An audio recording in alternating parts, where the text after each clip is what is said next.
बहुत साल से पूरा तन बदन कपा देने वाली ठंड रामपुर गांव ने नहीं देखी थी। उत्तर की हवा इतनी तेज थी कि लग रहा था पूरा गांव जम जाएगा। ऊपर से घना कोहरा भी छाया हुआ था। ऐसा लग रहा था कि यह कोहरा और ठंडी हवा एक भयंकर सर्दी को बुला रहे हो। सड़क के एक कोने में एक दुकान थी। रघु काका की चाय की दुकान के सामने रोज की तरह आज भी आग जलाई गई थी और उसके पास दो आदमी बैठे आग ताप रहे थे। किशन लाल और माधव वही लोग थे और रघु काका भी बीच बीच में आकर बातों में शामिल हो जा रहे थे।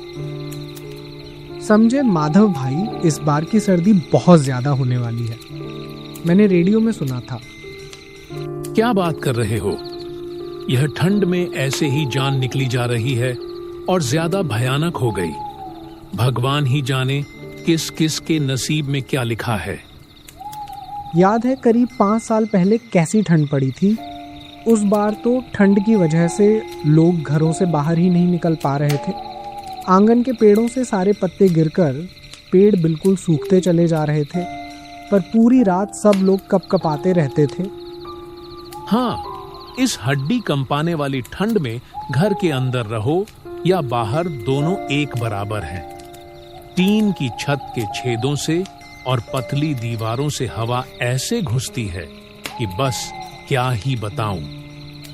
एकदम सही कहा। हमारे लिए तो भैया लकड़ियां ही सहारा है। उन्हें ही जलाकर थोड़ी बहुत गर्मी हमें मिलती है। इन्हीं कड़ाके की सर्दी में कितने लोग मर भी जाते हैं। और मुझे यह बात समझ नहीं आती कि इतनी गर्मी में तो कोई नहीं मरता और यह ठंड है कि लोगों की जान ले लेता है। गर्मी तो हड्डी तक नहीं पहुंचती, लेकिन ठंड उससे भी ज्यादा भयानक है माधव भाई। खासकर बूढ़े लोग, वह तो बर्दाश्त ही नहीं कर पाते। इंसान कितना असहाय है प्रकृति के सामने। सिर्फ प्रकृति के सामने नहीं, इंसानों के सामने भी इंसान बहुत असहाय है। मतलब रघु काका, आप कहना क्या चाहते हैं? कुछ नहीं, बस तुम्हारी बातें सुनकर एक पुरानी घटना याद आ गई। कैसी घटना रघु काका? क्या इस ठंड से कोई संबंध है? नहीं, ठंड से सीधा कोई संबंध नहीं, लेकिन उस रात भी ऐसी ही कंपाने वाली ठंड थी। तब मेरी उम्र भी कम थी। क्या हुआ था उस समय, बताइए। रघु काका, अब तो और जानने का मन कर रहा है। यह घटना एक दूसरे गांव की है, समझे? अरे बताइए ना रघु काका, अभी तो हमारा कोई काम भी नहीं है। कहानी सुनते सुनते समय भी निकल जाएगा और वैसे भी पुराने दिनों की बातें सुनना अच्छा लगता है। यह कोई अच्छी लगने वाली घटना नहीं है, यह तो बहुत भयानक घटना है। अच्छा ठीक है, जब तुम लोग इतना कह रहे हो तो सुनो, पर यह कहानी तुम्हारी रात की नींद उड़ा सकती है। अरे, हम क्या छोटे बच्चे हैं? काका, आप शुरू कीजिए, हमें कुछ नहीं होगा। दुकान के बाहर कोहरा और भी घना हो गया था। ठंडी हवा का जोर और भी ज्यादा बढ़ गया था। वे रघु गला साफ करके अतीत में डूबने लगे। ये बहुत पुरानी बात है। शिवपुर ग्राम में उस साल एक नया स्कूल मास्टर आया था। आलोकनाथ वह शहर से आया था और गांव की किसी भी चीज से अभी तक वाकिफ नहीं हुआ था। उसके गांव में आने के अगले ही दिन से शुरू हो गई हड्डी कंपा देने वाली ठंड और हर तरफ फैला हुआ कोहरा, कच्ची सड़कें, खेत खलिहान, सब जगह बस ओस और कड़क ठंड थी। स्कूल से लौटते लौटते शाम हो गई और अब उसे इस कड़कड़ाती ठंड में सुनसान कच्चे रास्ते से होकर घर जाना था।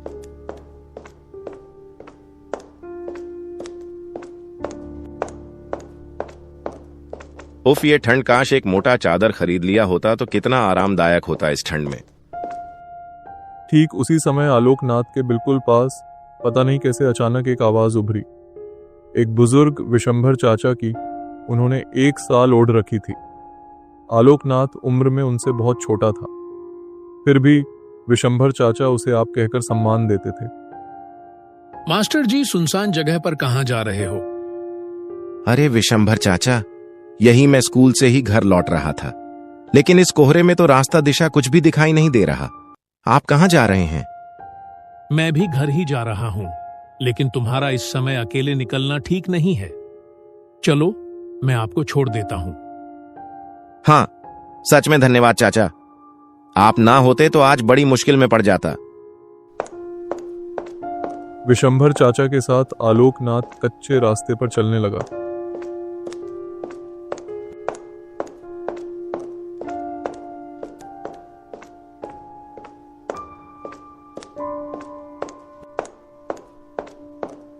चलते चलते वे एक बड़े सुनसान पड़े धान के खेत के पास पहुंचे।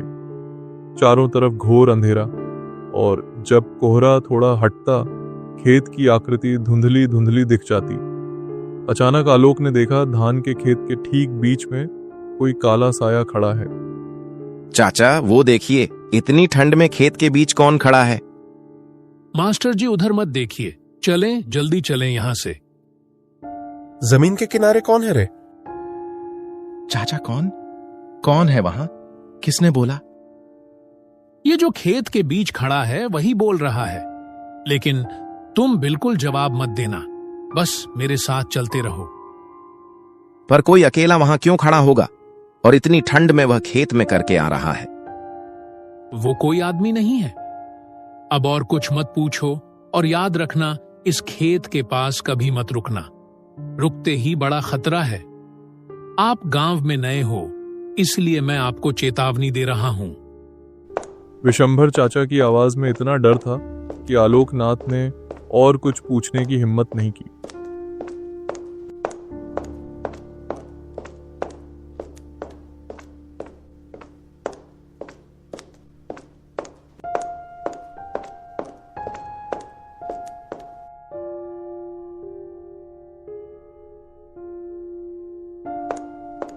अगली रात को आलोकनाथ बाजार से लौट रहा था।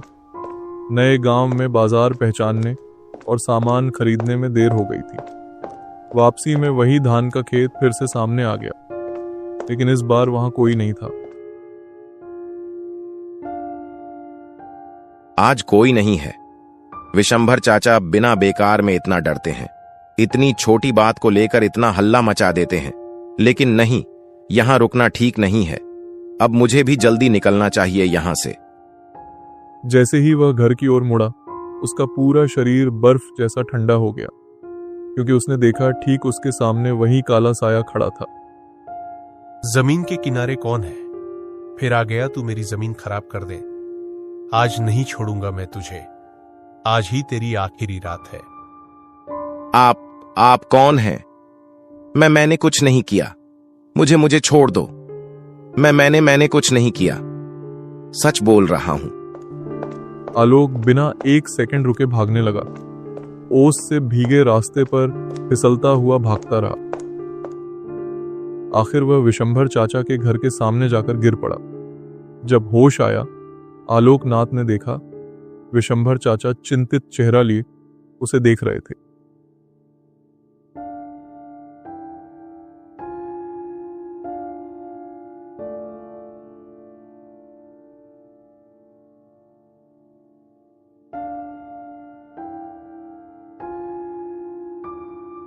क्या हुआ मास्टर जी, आपकी हालत यह कैसे हुई? चाचा, मैंने फिर से उस आदमी को देखा। वही खेत के बीच में वो आदमी मुझे मारने को कह रहा था। अगर मैं ना भागता तो मुझे वह मार ही डालता। मैंने आपको मना किया था कि आप उस खेत के आसपास भी मत भटकना। चाचा, मैं वहां रुकना नहीं चाहता था, लेकिन जो होना था हो गया। आप अब एक बहुत बड़े खतरे में हैं। कि क्यों, कैसे? और वो आदमी कौन था? वो मुझ पर इतना गुस्सा क्यों हुआ था? मैंने आपको पहले ही बोला था कि वह कोई इंसान नहीं है। उसका नाम है रहमत अली, और वह अब मर चुका है जिसे तुमने देखा। वो असल में रहमत अली की बेचैन आत्मा थी। यही गांव का एक किसान था। फिर अब विशंभर चाचा ने आलोक को रहमत की पूरी कहानी बतानी शुरू की। यह करीब 3 साल पहले की बात है। इस गांव में एक बेहद गरीब किसान था जिसका नाम रहमत अली था। वह बलवंत सिंह की जमीन पर मजदूरी करके किसी तरह अपना घर चलाता था। उसकी पत्नी भी बहुत बीमार थी। रहमत दिन रात मेहनत करता, लेकिन बलवंत सिंह उसे गधे की तरह काम कराता था और कभी कभी समय पर पैसे नहीं देता था। एक सुबह रहमत बलवंत के आंगन में पहुंचा। बलवंत धूप में आराम से बैठा था। सेठ जी, मुझे थोड़े पैसे चाहिए थे। कौन से पैसे? तेरी मजदूरी तो मैं दे चुका हूं। नहीं नहीं, पिछले महीने की मजदूरी बाकी है। मेरी बीवी बहुत बीमार है, मुझे दवा लेना है। तेरी बीवी बीमार है तो मैं क्या करूं? जा और काम कर। काम करेगा तब पैसे मिलेंगे। मैं दिन रात आपके ही जमीन पर रहता हूं, इससे ज्यादा काम कैसे करूं? बहुत ज्यादा बोल रहा है, निकल यहां से। एक पैसा नहीं मिलेगा। ये तो जुल्म कर रहे हैं आप मेरे ऊपर। तू मेरे ही जमीन पर काम कर रहा है, मेरा ही पैसा खा रहा है और बोल रहा है मैं जुल्म कर रहा। जा, अब निकल जा यहां से।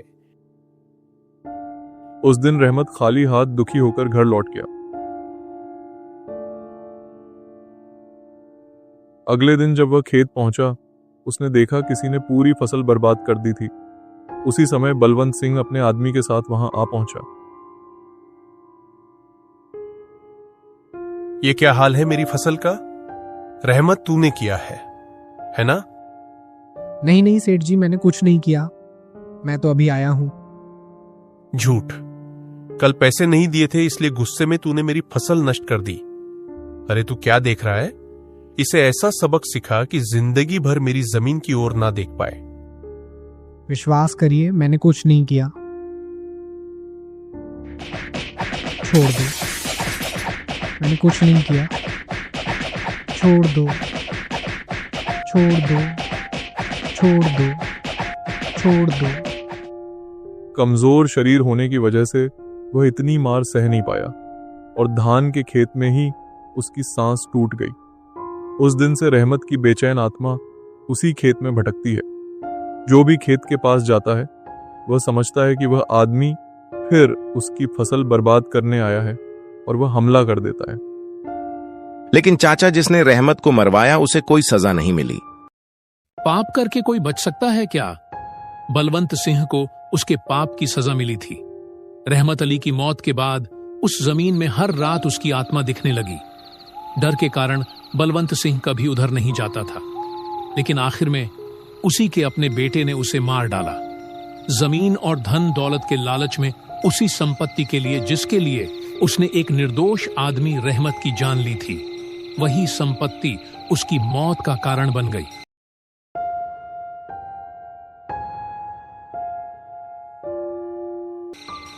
और जिन लोगों ने वास्तव में बलवंत की फसल नष्ट की थी, क्या वह पकड़े गए?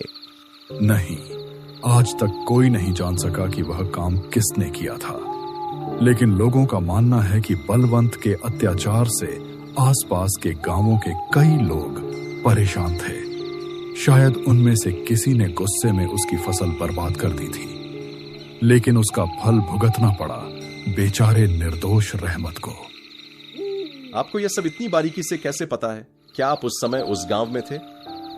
हाँ, मैं उस समय वहीं था। एक काम से मेरे पिता गांव आए थे और मैं भी साथ आया था। इसी वजह से मैंने ये सब अपनी आंखों से देखा। अब चलो उठो, रात काफ़ी हो रही है। कुहासा और ठंड अब बर्दाश्त से बाहर हो रहा है। हमें जल्दी घर पहुंचना होगा।